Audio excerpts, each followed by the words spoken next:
नाज़रीन अफ़सोसनाक ख़बर है। लाड़काने में अवां शेयर कयूं पिया बाज़ीगर पुल राइस केनाल वटि बिजली जी 11,000 वोल्टेज तारुनि मां करंट लॻण सबबि धनार फौत थी वियो। फौती नौजवान नदीम अली उमरानी जो लाश घर पहुचण ते कोहराम मची वियो।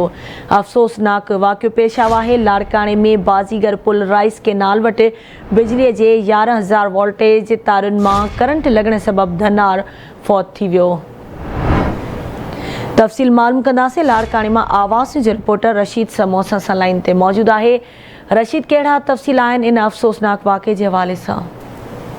जी बिल्कुल गज़ाला नज़रमला बाज़ीगर पुल राइस केनाल जे कड़ वटि बिजली जी 11,000 तार में करंट लॻण सबबि नौजवान है वो धनार नदीम उमरानी वो फौत थी वियो है। जेके उते माण्हू मौजूद आहे उनखे नदीम उमरानी के लाड़काने की जानकारी अस्पताल के इमरजेंसी वार्ड पहुंचायो, जिते उते डॉक्टरनि उन फौत थियण जी तस्दीक कई।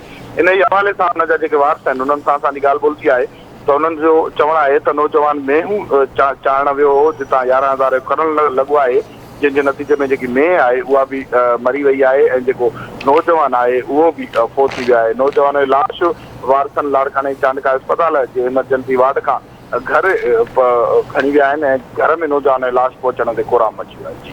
ठीक है, मेहरबानी रशीद तफ़सील खां आगाह करण जे लाइ।